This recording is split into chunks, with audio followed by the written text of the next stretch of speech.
오늘 주님께서 우리에게 주시는 말씀은 역대상 16장 23절부터 36절까지인데 우리가 봉독하는 부분은 23절부터 26절까지 그리고 34절부터 36절까지 함께 하도록 하겠습니다.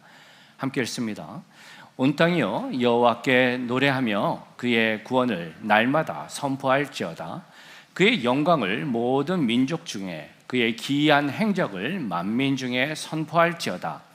여호와는 위대하시니 극진히 찬양할 것이요 모든 신보다 경외할 것이며 만국의 모든 신은 헛것이나 여호와께서는 하늘을 지으셨도다. 여호와께 감사하라. 그는 선하시며 그의 인자하심이 영원하미로다.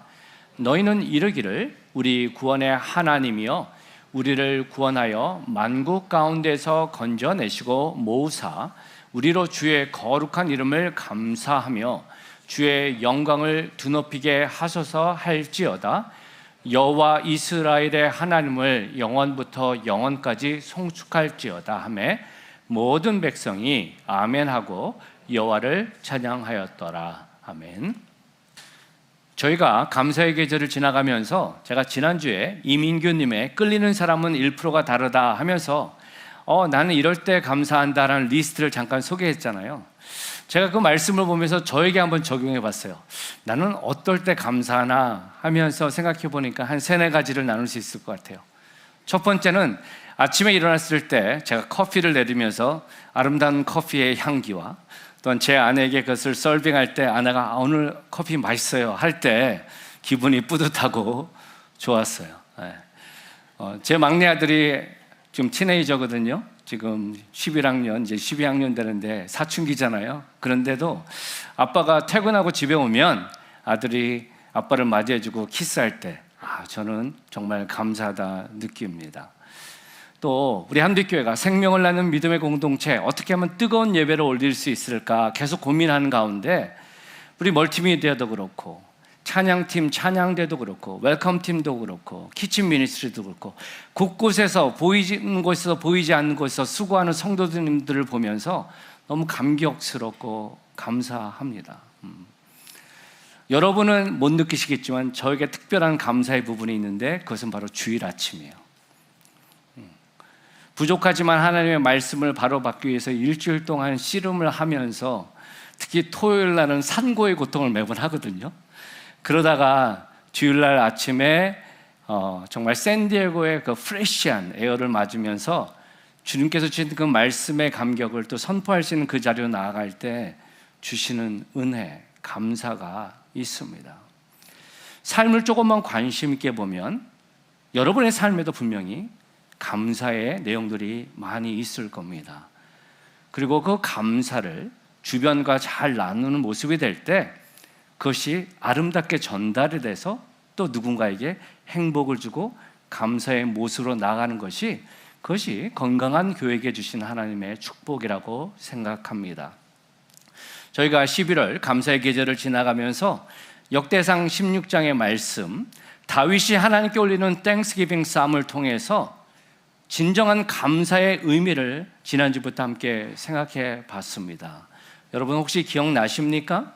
지난주에는 8절에서 22절의 말씀, 시편 105편의 말씀을 가지고 그 어떤 것보다 우리가 감사해야 할 제목은 하나님 자체여야 된다라는 말씀으로 나아가면서 What should we thank God for? 하면서 하나님께 무엇을 감사해야 할까 2가지 부분을 도전을 드렸습니다.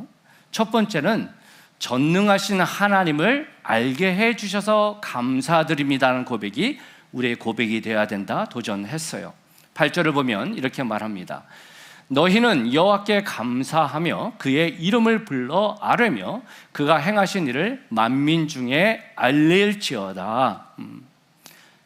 하나님의 이름을 알게 하셨다. 하나님의 이름 안에는 하나님의 성품이 있고 하나님의 능력이 있고 하나님의 그 모든 것을 집대성하고 있는데 그것을 우리가 알게 되었다. 여러분, 여러분이 잊지 말아야 할 사실은요, 하나님을 알게 된 것이 내가 똑똑해서 내가 열심히 있어서 알게 된 게 아니란 거예요. 하나님이 우리의 자리까지 내려와 주셨고 우리가 이해할 수 있는 선 안에서 우리의 마음을 여시는 가운데 우리가 반응할 수 있게 하셨다는 거예요. 우리가 그것을 기억하며 나아갈 때 하나님 알게 해주셔서 감사합니다라는 고백을 드릴 수 있습니다. 두 번째, 우리가 하나님께 올려드리는 부분은 하나님의 자녀가 되게 해주셔서 감사드립니다라는 고백에 대한다 말씀드렸어요. 12절에서 13절을 보면 그의 종 이스라엘의 후손 곧 택하신 야곱의 자손 너희는 그의 행하신 기사와 그의 이적과 그의 입의 법도를 기억할지어다. 기억하라, remember 하라. 하나님은요 믿음의 조상 아브라함, 이삭, 야곱 또 그 후대를 향해서 놀라운 부분으로 내가 나의 백성을 이런 모습으로 이뤄나갈 거라고 약속을 하셨습니다. 중요한 사실은 뭐죠?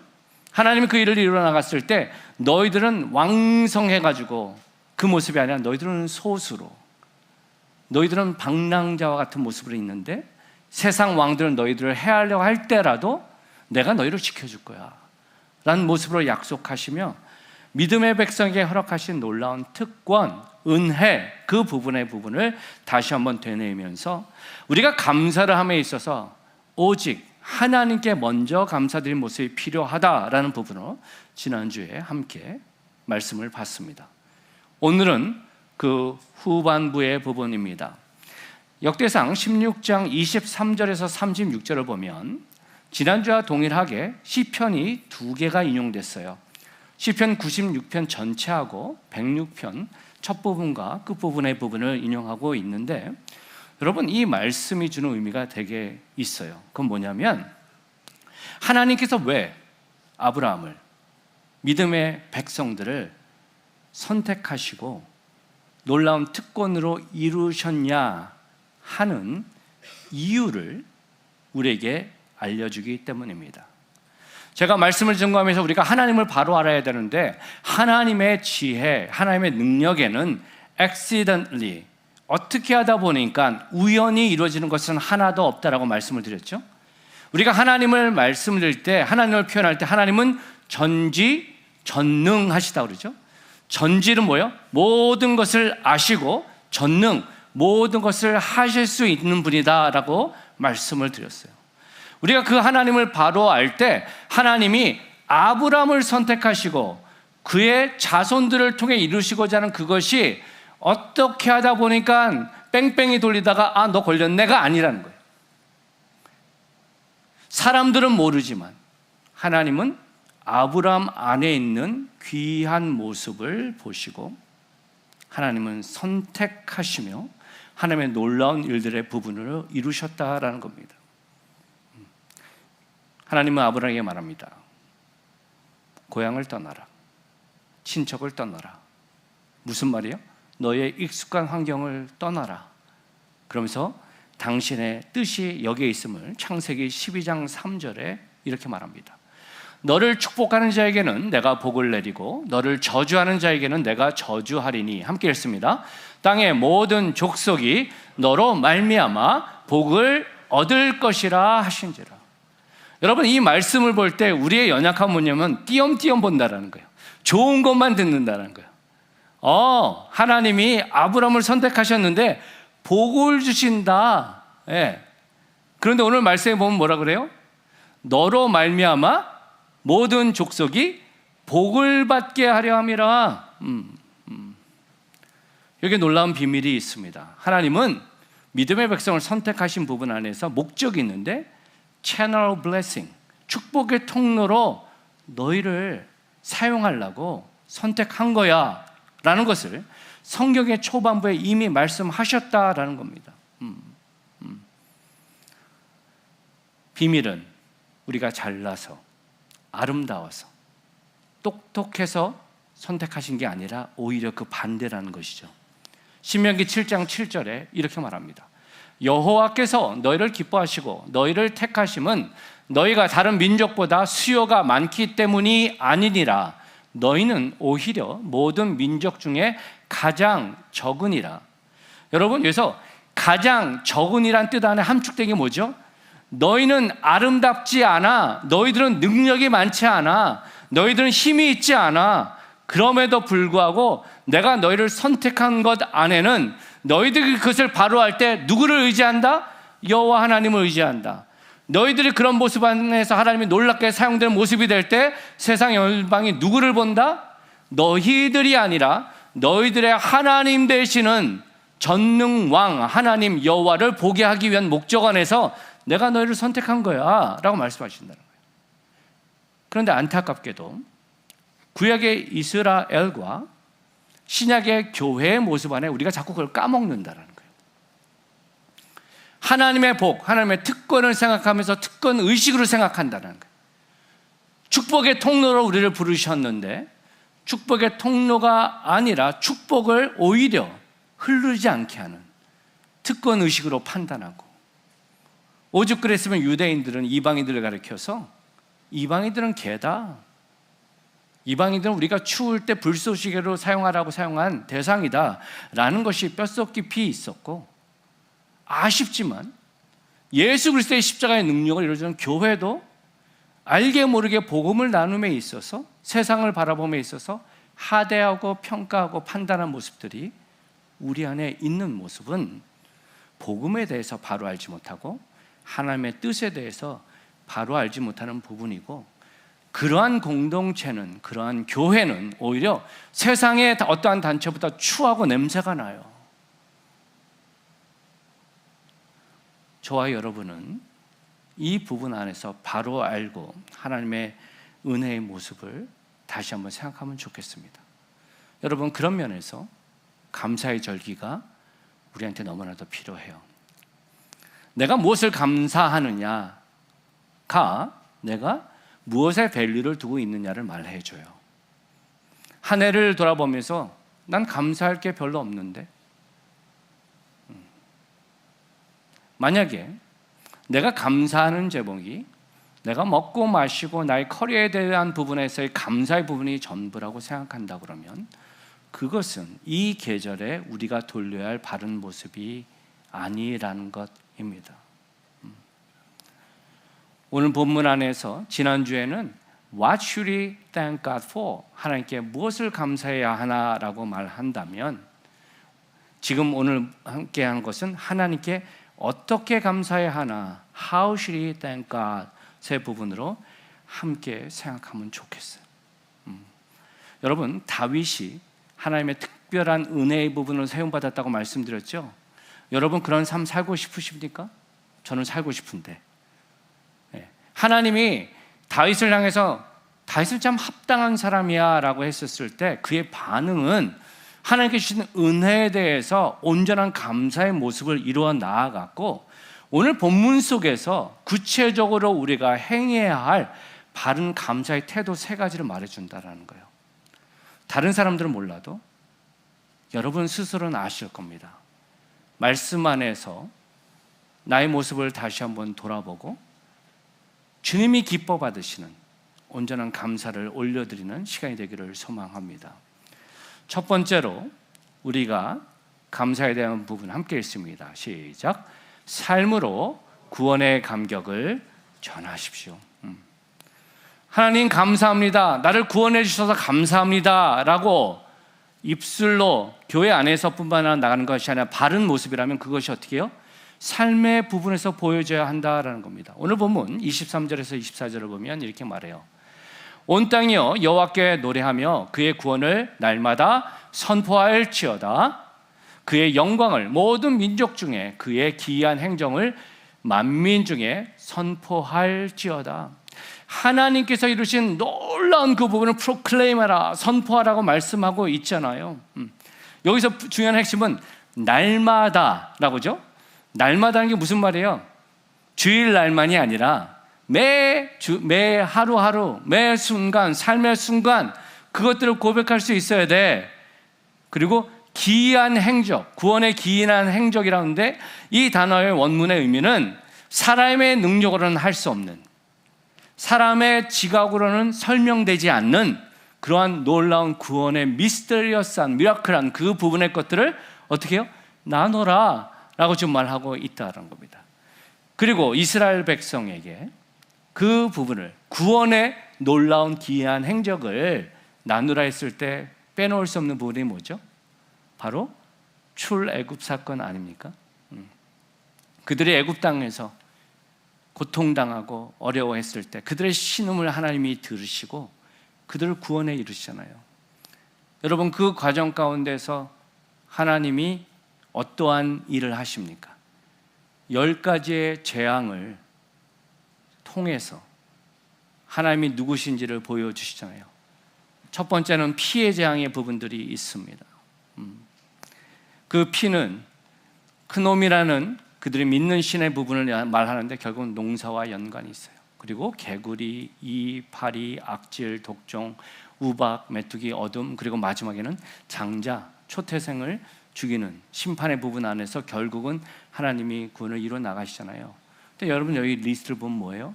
하나님의 의도가 있다라는 거예요. 단순히 하나님이 능력이 없어서 그들을 한 번에 때릴 수 없어가지고 여러 과정을 통해서 그들의 마음을 이뤄나간 게 아니라 믿음의 백성은 그 안에서 하나님을 바로 보게 하고 강팍한 백성은 마음이 흐트러져서 어떻게 해요? 네 번째 재앙 이후부터는 어떻게 그들이 나눠지는 모습들을 보게 한다라는 거예요. 그런 모습을 통해서 하나님의 구원의 부분들을 이루고 계신다. 또한 광야 과정 가운데서 하나님이 어떠한 모습으로 그들을 인도하셨습니까? 낮에는 구름 기둥으로, 밤에는 불 기둥으로, 그죠? 여러분, 이스라엘 백성이, 출애굽한 이스라엘 백성이 성경에 장정만 몇 명이라고 그랬죠? 60만 명이라고 그러거든요. 그러면 아이들, 노인, 여인들을 다 포함하면 좋게 200만 명은 될 것으로 추산한다라는 거예요. 그들을 인도하는 불기둥과 구름기둥이 조그만 필러가 아니라는 거예요. 그들이 볼 수 있어야 되잖아요. 그 많은 무리들이 볼 수 있도록 이루어 나감에 있어서 인도해 주시는 뿐만 아니라 보호하심이 있다는 거예요. 팔레스타인 지역, 사막 지역에 낮에는 너무나도 뜨겁죠. 구름 기둥으로 어떻게 해요? 그들에게 그늘이 되어 주셨어요. 밤에는 너무나도 춥죠. 불 기둥으로 어떻게 해요? 그들을 보호해 주셨어요.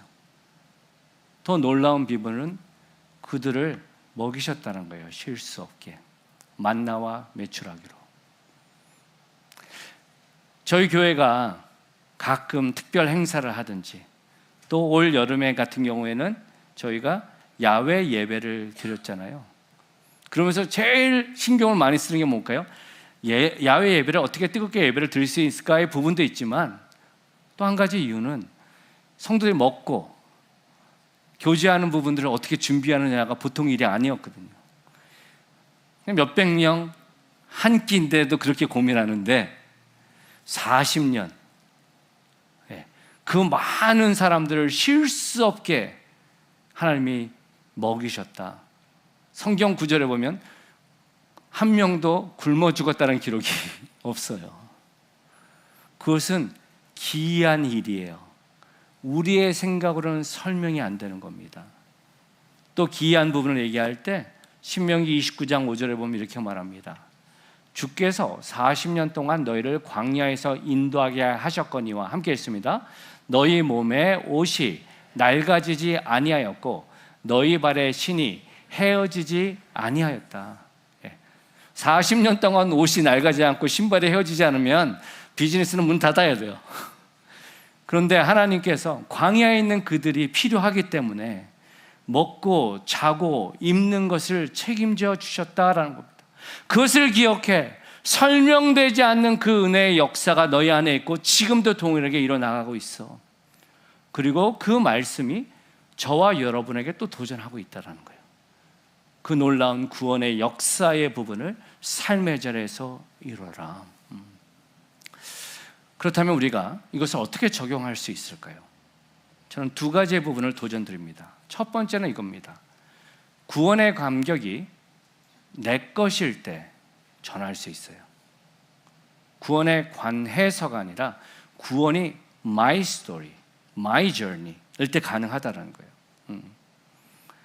저희 함대교회가 생명을 낳는 믿음의 공동체, 교회가 교회를 낳고 제자가 제자를 낳는 교회가 되자 하면서 계속 드라이브를 거는 것 중에 양대축의 부분 여러분이 이해하시죠? 우리 101 회복 여행을 이루자, T4T 제자가 제자를 낳는 것을 삶에 이루자라는 핵심의 가치는 그것입니다. 복음이요, 성경을 통해 우리가 하나님을 이해할 수 있습니다. 그런데 성경에 관해서만 아는 것은 능력이 없어요. 성경을 아는 정도의 부분은 나의 지식을 넓히고 나아가는 모습은 될지 몰라도 내가 힘들고 어려운 상황 가운데 그것이 삶의 모습으로 나아가기는 어렵다는 거예요. 그런데 우리가 긴 시간이지만 어떻게 하면 그 복음 안에서 하나님의 믿음의 백성들이 어떻게 어려운 상황 가운데에서도 그 전의를 끝까지 이뤄나갔고 그것을 내 삶에 투영해 보면서 나아가고 어떻게 하면 그 복음을 나눌 수 있을까라는 그 양대의 부분을 제가 도전드린 것은 하나님의 관해서가 아니라 나를 사랑하시고 지금도 나와 함께 하시고 동행하시는 그 부분들을 어떻게 해요? 고백하며 나아가는 그 모습이 될 때 우리가 삶의 순간순간에도 그것을 나눌 수 있는 제자, 하나님의 백성으로 설 수 있다 믿기 때문입니다. 그리고 그러한 모습이 될 때 표현이 안 되는 기쁨이 있어요. 오늘 본문 26절에서 27절을 보면 이렇게 말합니다. 만국의 모든 신은 헛것이나 여호와께서는 하늘을 지으셨도다. 존귀와 위엄이 그의 앞에 있으며 능력과 즐거움이 그의 처소에 있도다. 여러분, 종교인과 생명으로 나가는 성도의 가장 큰 차이점은 복음 안에서 내 안에 있는 우상을 먼저 없애는 작업을 한 자가 그 일을 감당할 수 있어요. 제가 10장을 묵상하면서 하나님께서 지난밤 주신 감동의 부분이 그겁니다. 하나님께서 애굽 땅에 10장을 주면서 애굽 백성들이 어떻게 해요? 그들이 생각하는, 그들이 믿는 신이 얼마나 능력이 없는지를 깨닫게 하셨을 뿐만 아니라 애굽 땅에서 400년 동안 노예 생활을 하면서 자기도 모르게 갖고 있었던 그 습성, 그들이 믿고 있는 우상의 모습이 그거였잖아요. 삶의 풍요, 건강, 생명, 농사, 여러 다양한 그 부분들의 것들, 자기도 모르게 너무나도 익숙하게 있었던 그것들을 어떻게 해요? 하나님의 10재앙 안에서 스스로가 하나씩 무너뜨린 모습이 될 때 그들이 광야의 땅을 지나가면서 예배자의 훈련을 했다는 겁니다. 복음이 참 생명으로 나아가면요, 하나님이 진정한 모든 것을 책임지는 분이란 것이 내 안에 깨달아지고요, 그리고 그 안에서 이루어지는 우리의 삶의 태도가 자연스럽게 감사와 기쁨이 나온다는 거예요. 제 말을 이렇게 오해하지 마세요. 하나님을 믿으니까 이제는 고통도 어려움도 하나 없이 느끼지 않는 그런 뜻이 아니라 살면서 우리가 분명히 그런 상황들이 있어요. 근데 그럼에도 불구하고 그 안에서 감사를 선택하고 하나님 앞에서 누리는 기쁨의 부분들을 이룰 수 있다라는 겁니다. 두 번째, 삶의 하나님께서 주신 유익의 부분은 삶의 지경을 넓혀야 한다는 거예요. 우리가 복음을 삶의 자리에서 바로 이기 위해서는 삶의 지경이 넓혀야 된다. 창세기 28장 13절에서 14절을 보면 이렇게 말합니다. 또 본즉 여호와께서 그 위에 서서 이르시되 나는 여호와니 너의 조부 아브라함의 하나님이요 이삭의 하나님이라. 내가 누워있는 땅을 내가 너와 내 자손에게 주리니 내 자손이 땅에 티끌같이 되어 내가 서쪽과 동쪽과 북쪽과 남쪽으로 퍼져나갈지며 땅의 모든 족속이 너와 내 자손으로 말미암아 복을 받으리라. 이 말씀은 야곱이 형을 피해 도망가다가 돌베개를 자고 있는 동안 하나님께서 만져주시고, 그래서 벳엘 하나님의 집이다 라는 고백을 하면서 나왔던 하나님의 음성이잖아요. 근데 하나님의 뜻이 지금 말씀해 주시는 뭐예요? 동서남북으로 어떻게 해요? 흩어진다. 여러분, 이게 놀라운 비밀입니다. 복음의 감격으로 일어나갈 때 하나님의 뜻을 우리가 순종하며 나아가면 그 자리에 있지 않게 된다는 거예요. 하나님의 대위임령, 마태복음 28장에 보면 어떻게 말하죠? 그러므로 너희는 가서 모든 민족을 제자로 삼아 너희는 가서. 저와 여러분의 본성은 뭐죠? 여기 있고 싶은 거예요. 우리의 본성은 나랑 편안한 사람이랑 있고 싶은 거야. 우리 성도님들도 아마도 여기 앉아 계시면서 여러분들이 그냥 앉아 계신 자리에 앉아 있잖아요, 보통. 그죠? 그게 우리의 본성이에요. 자연스러운 거예요. 그런데 복음이 진정한 모습으로 내 안에 살아나고 감격이 되면 내가 편한 그 자리에서 한 걸음 더 나아갈 수 있는 용기를 낸다는 겁니다. 저희 한빛교회가 생명을 낳는 믿음의 공동체 얘기하면서 멀티플라잉 처치를 얘기하면서 그러면서 우리가 다음 세대뿐만 아니라 다 민족도 포용하는 교회로 나가야 됩니다라는 것이 단순히 지금 교회 리더십의 비전 정도가 아니라 이게 하나님의 뜻이라는 거예요. 한국 이민교회가 놀라운 모습으로 성장했고 미국 사회에 영향을 주고 있습니다. 그런데 40-50년 전에 한국 이민교회가 그 자리를 잡기 위해서 미국 교회가 장소를 공개하고 나아갔다는 거예요. 샌디에고에 지금 이미그레이션 제너레이션의 4th, 5th까지 간다고 그래요. 그럼 거의 미국 사람들이에요. 그죠? 근데 지금 샌디에고의 교회들의 수와 교회에 참석하는 성도의 수를 확인해 보면 다른 어떤 동네보다 낮아요. 한 10% 정도밖에 안 되는 것 같아요. 10%, 15%. 거기에다가 아시안 아메리칸들은 갈 교회가 더 적어요. 저와 여러분이 하나님의 부르심 앞에 그 책임의 부분을 가졌으면 좋겠어요. 하나님이 이해하십니다. 익숙한 환경 가운데 있는 거 그럴 수 있어. 그런데 하나님은 바라십니다. 너희 삶의 자리에서 지경을 넓히면 좋겠어. 주변을 좀 돌이켜봐. 네가 상종하기 싫은 그 사람, 하지만 그 사람도 복음이 필요해.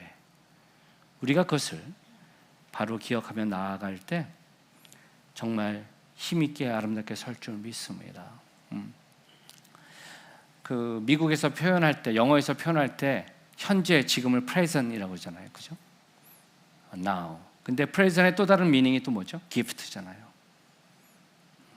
과거는 이미 지나가서 우리가 어떻게 할 수 없습니다. 미래는 아직 오지 않았기 때문에 모릅니다. 그런데 지금 저에게 주어진 이 시간, 그 선물과 같은 그 시간 안에 저와 여러분이 그 복음의 감격 안에서 정말 하나님의 생명을, 구원의 감격을, 이것이 내 것인가 다시 한번 확인하고 지경을 넓혀서 나누는 풍성한 삶을 살아나가시를 높으신 예수님의 이름으로 축원합니다. 아멘. 두 번째로 주님께 어떻게 감사해야 할까? 함께 읽습니다. 시작. 정성으로 하나님께 예물을 드리십시오. 네. 여러분, 하나님 나를 구원해 주셔서 감사합니다 라는 모습이 될 때 하나님은 기대하고 바라신 것이 분명히 있음을 놓치지 말아야 돼요. 28절에서 29절을 보면 이렇게 말합니다. 여러 나라의 종족들아 영광과 권능을 여호와께 돌릴지어다. 여호와께 돌릴지어다. 여호와의 이름에 합당한 영광을 그에게 돌릴지어다. 제물을 들고 그 앞에 들어갈지어다. 아름답고 거룩한 것으로 여호와께 경배할지어다.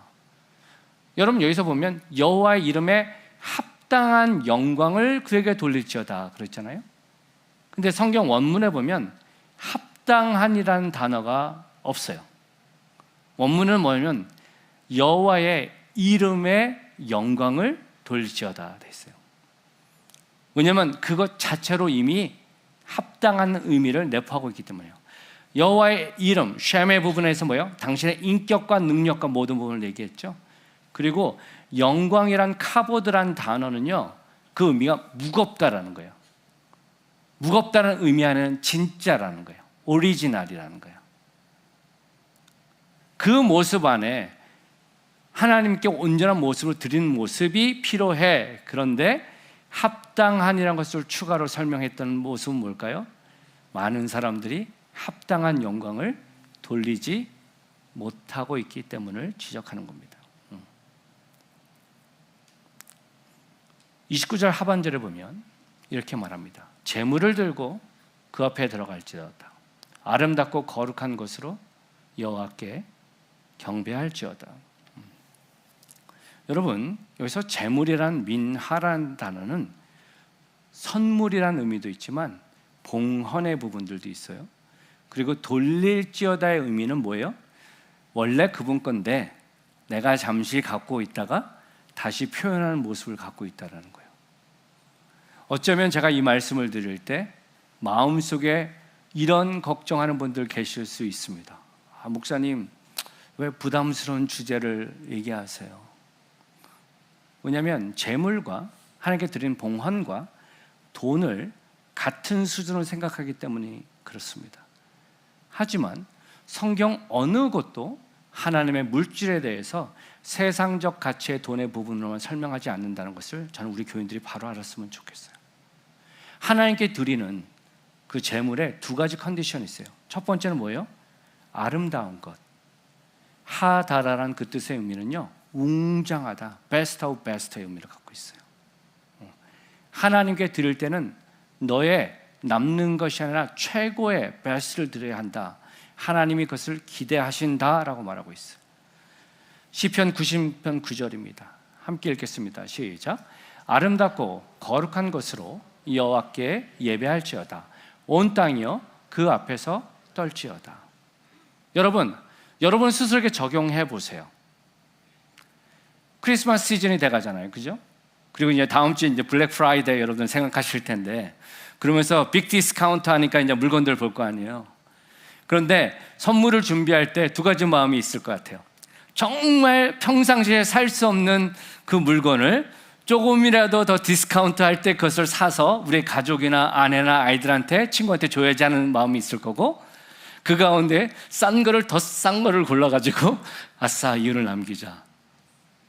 근데 포인트는 뭐냐면 그 준비하는 모습을 통해서 그 사람을 향한 마음이 보여진다는 겁니다.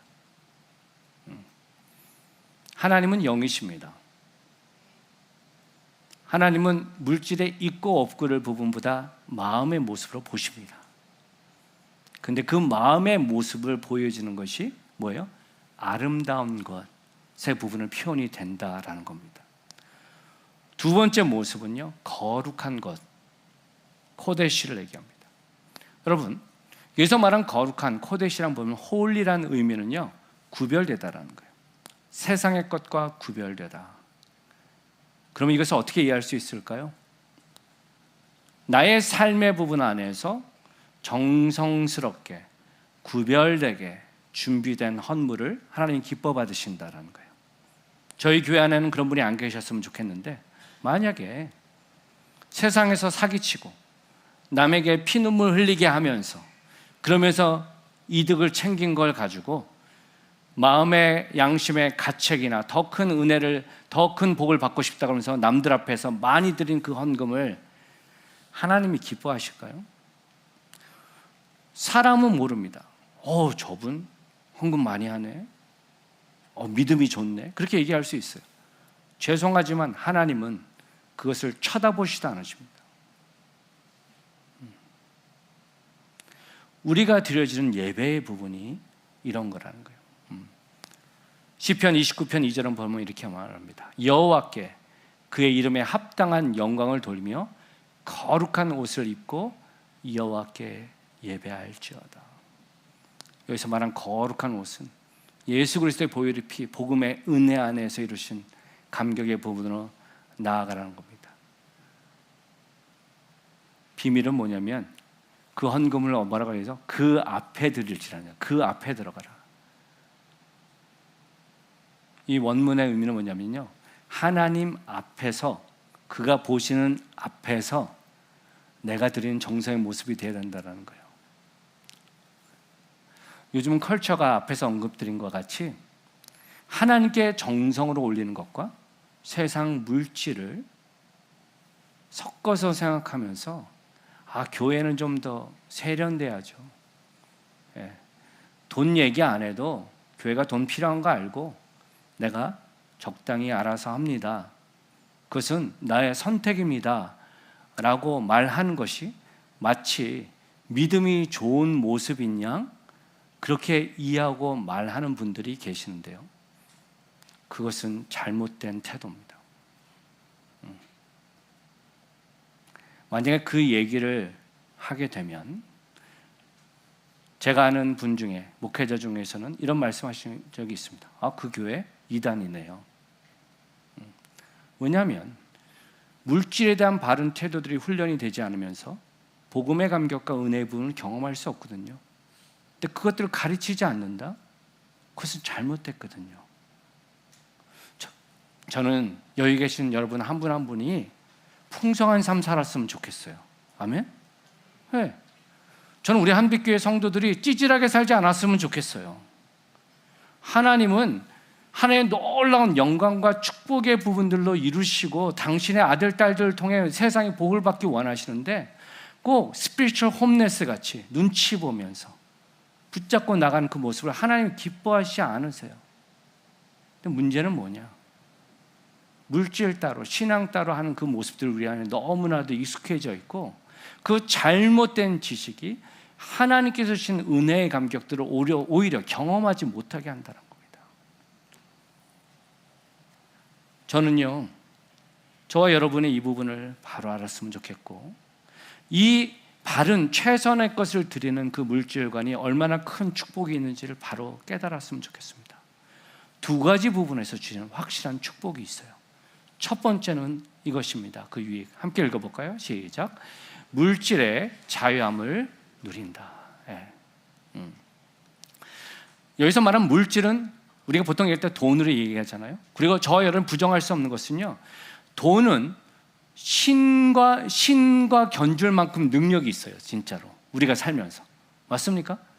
돈이 많으면 좋은 집, 좋은 차, 돈이 많으면 여행도 훨씬 풍요롭게 잘 할 수 있잖아요.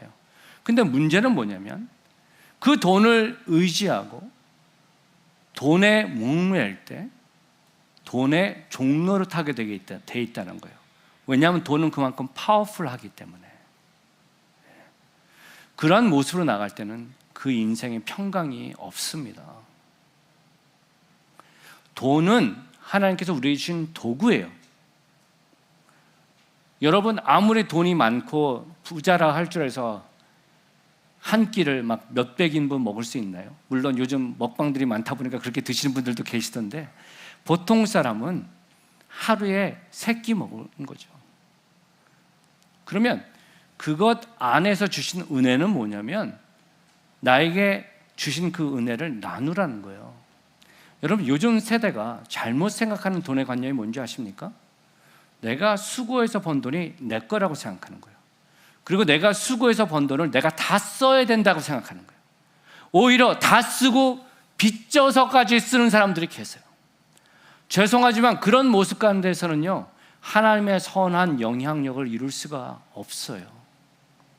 그 물질관에 대해서 우리가 새롭게 해야 합니다. 사도행전 4장 32절에 보면 초대교회의 모습을 이렇게 얘기해요. 믿는 무리가 한 마음과 한 뜻이 되어 모든 물건을 서로 통용하고 자기 재물을 조금이라도 자기 것이라 하는 이가 하나도 없더라. 지금 여기서 말하는 초대교회의 모습이 공산국가가 됐다는 게 아니에요. n분의 1로 나왔다는 게 아니에요. 하나님께서 나에게 주신 은혜의 감격들을 어떻게 해요? 내가 필요한 것은 사용하되 연약한 지체들에 대해서 함께 나누면서 우리 안에 세상의 불의 가운데 힘들고 어려운 자체들에게 축복의 통로의 모습으로 나아가라. 핵심은 뭐냐면 내가 주님 앞에 먼저 드리는 삶의 모습이 될 때 하나님은요, 그 모습 안에서 더 풍성함으로 채워주세요. 그런데 내 것에 대한 욕심으로 나아갈 때는 어떻게 해요? 다 쓰지도 못하고 썩어져요. 냄새나요. 그러면서 죄책감이 있다는 거예요. 적어도 여기 계신 샌디에고에 사는 저와 여러분은 분명히 나눌 것이 있는 사람들입니다. 말씀 안에서 바른 모습으로 주님께 되기를 원합니다. 두 번째, 이것이 지혜로운 투자라는 겁니다. 마태복음 6장 20절입니다. 함께 읽습니다. 시작. 오직 너희를 위하여 보물을 하늘에 쌓아두라. 거기는 좀이나 동록이 해하지 못하며 도둑이 구멍을 뚫지 못하고 도둑질도 못하느니라. 하나님은 우리에게 물질을 허락하셨어요. 그리고 우리가 그 물질을 사용할 수 있어요. 그런데 우리가 그 물질을 하나님께 온전히 드리고 그 물질을 연약한 지체들과 함께 나누는 그 모습이 될 때 하나님은 그것이 어떻게 해요? 하늘에 쌓아두는 것이 된 것이다. 이 땅에 있는 것은 썩어 없어지는데 하늘에 쌓아둔다는 의미가 뭐죠? 썩지 않고 영원하다는 거예요. 그 밸류가 더욱더 유지된다는 겁니다. 여러분, 예수를 믿는다 그러면서 천국을 소망한다 그러면서 하나님 나라를 잊고 이 땅에만 집중하고 있다면 그건 참 어리석은 거예요. 하나님께서 우리에게 물질을 허락하신 그것의 의미를 바로 이해하면 좋겠습니다. 단지 교회를 배부르게 하기 위한 그 말씀에 선포가 된 게 아니라는 겁니다. 역할을 제대로 못하는 교회들이 왕왕 있습니다. 그리고 저도 두렵고 떨림으로 매 순간 깨어서 그 부분을 생각해야 합니다. 중요한 사실은 만약에 내가 하나님의 은혜를 얘기하면서 하나님 분명히 이 약속을, 축복을 약속하셨음에도 불구하고 내가 바로 드리지 못하는 그것을 변명하는 그 이유 안에서 하나님께 헌물을 드리고 여러분의 드림의 모습이 있다면 죄송하지만 그것은 하나님이 기뻐하시는 바른 모습이 아니라는 겁니다. 교회 공동체가 세상 이교도와 가장 다른 부분이 뭐냐 보면 기뻐하고 감사하는 모습들이 있다라는 거예요. 넘친다라는 거예요.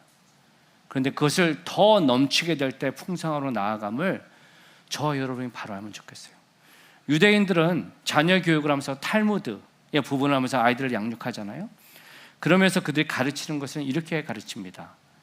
혓바닥에 감사합니다는 말이 버릇들기 전엔 아무 말도 하지 말라. 그들은 알았어요. 감사하는 표현을 하는 그것이 그의 마음을 아름답게 하고 감사하는 사람을 사람들이 좋아한다는 걸.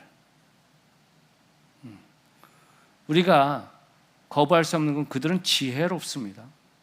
그리고 지금도 여전히 세상의 경제와 정치와 문화와 모든 부분을 그들이 컨트롤하잖아요. 어떻게 그런 모습으로 될 수 있을까?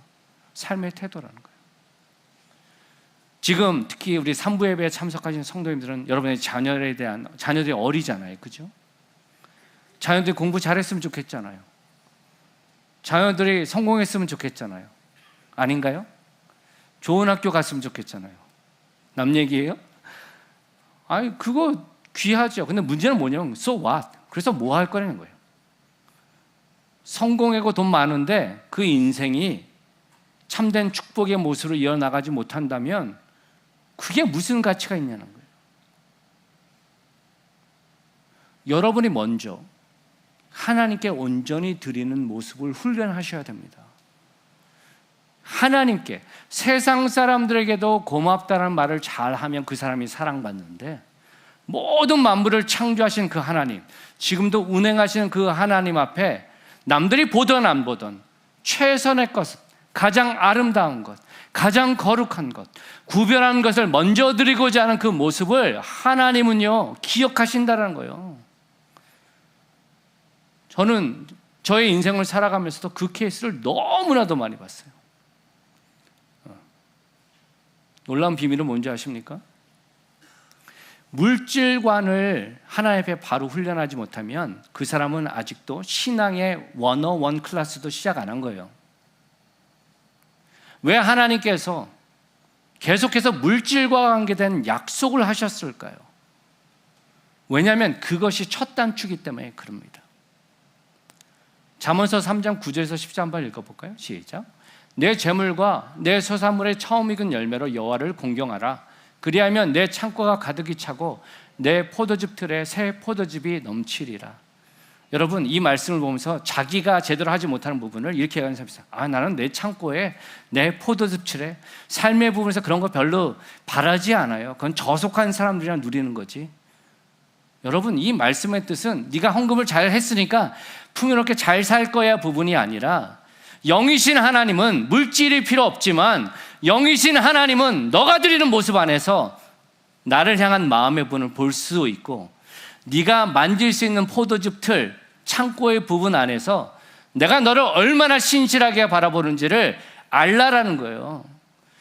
그렇게 해서라도 하나님 앞에 최선을 드리는 모습으로 나아갈 때 믿음 따로 사는 게 아니라 삶과 믿음이 함께하는 풍성한 모습이 될 수 있고, 그것을 바로 훈련한 엄마 아빠가 자녀들에게 상황에 따라 적용하는 신앙이 아니라 상황을 거슬려서 나아갈 수 있는 믿음의 모습을 이룰 수 있다라는 겁니다.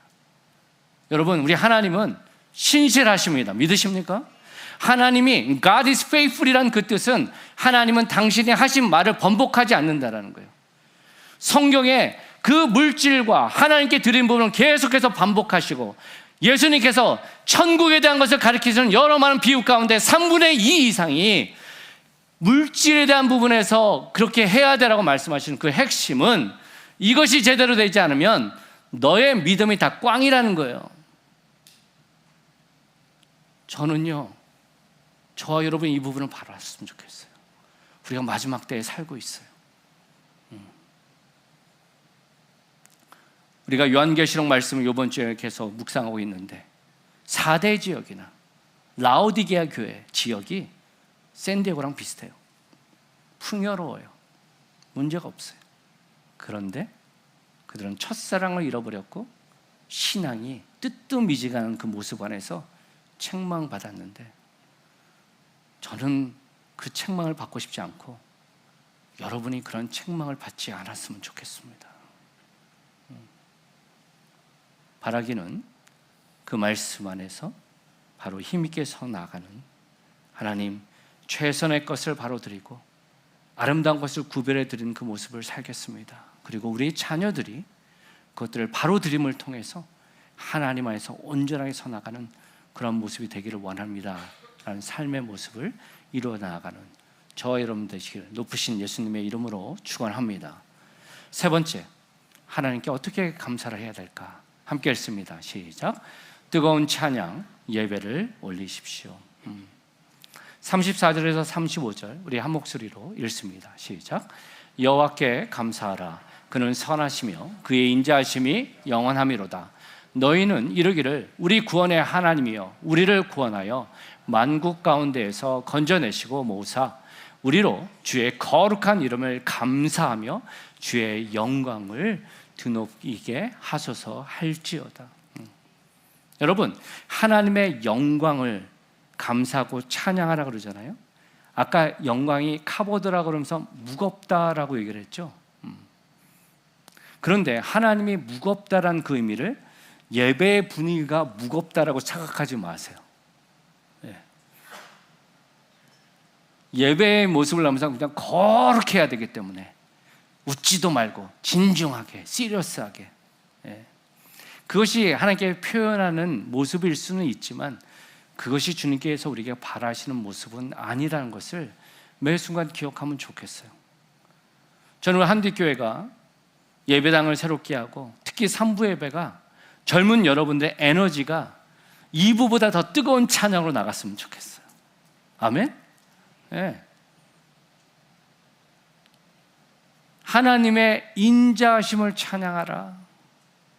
하나님의 인자하심, 헤세드, 하나님의 언약적인 사랑을 얘기하는 거잖아요. 하나님은 우리를 사랑하시기로 작정하셨어요. 그게 헤세드의 사랑이에요. 네가 얼마나 이쁘고 네가 얼마나 능력 있고 네가 얼마나 열심히 있어서 내가 너를 사랑해가 아니라 나의 사랑이, 나의 지혜로 내가 너를 사랑하기로 결정했어. 네가 때론 연약해 넘어진다 할지라도 너를 향한 나의 사랑은 변치 않을 거야. 그게 헤세드의 사랑입니다. 헤세드의 사랑을 표현함에 있어서 그 steadfast love를 얘기하면서 어떤 성경은 이렇게 번역했습니다. 나를 쫓아오시는 하나님의 사랑. 내가 죄 때문에 연약하고 내가 넘어져 하나님을 도망간다 할지라도 하나님의 사랑은 끝까지 나를 찾아오셔서 넌 내 거야 라고 붙잡아 주시는 그 사랑이 하나님의 인자, 헬세드고 저와 여러분이 올려드려야 할 예배의 핵심이라는 겁니다. 저는요, 이 말씀을 묵상하면서 하나님께서 저의 지난날의 고백을 리마인드하게 하셨어요. 제가 가까운 믿음의 형제, 자매들과 대화할 때 20, 30대 그랬던 것 같아요. 그런 말을 종종 했습니다. 나는 나보다 멋진 사람, 나보다 돈 많은 사람, 나보다 지혜로운 사람, 나보다 학벌 많은 사람 별로 부럽지 않아. 근데 나보다 하나님을 더 사랑하는 사람을 보면 못 견디겠어.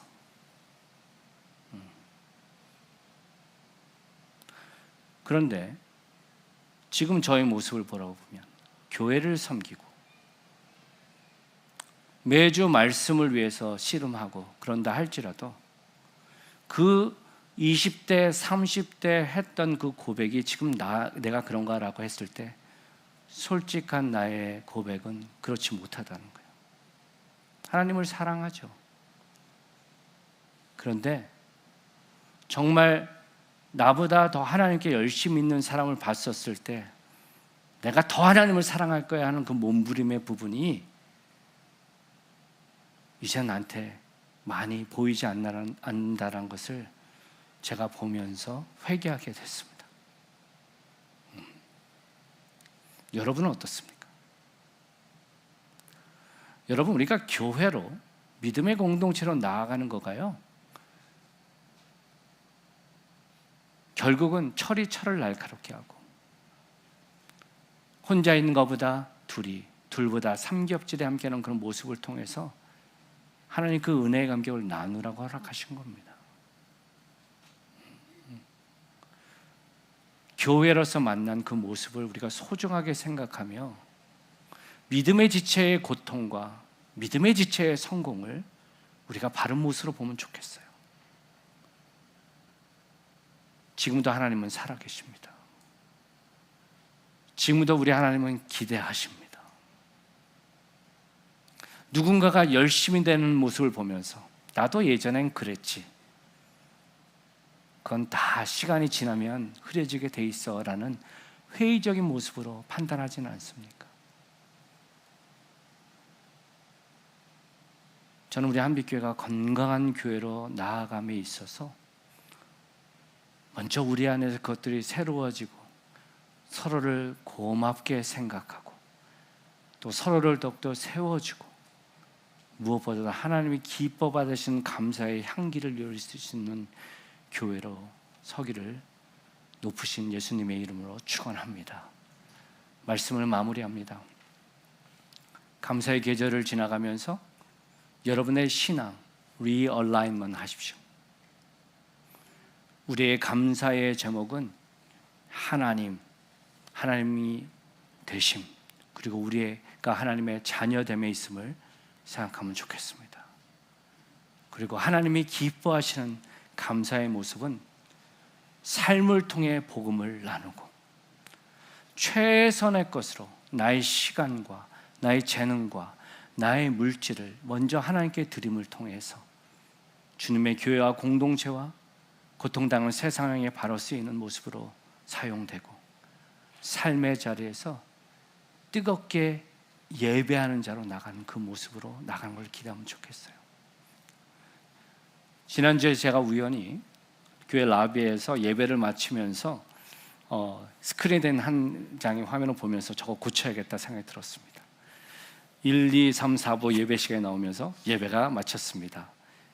한 주 동안 평안하세요.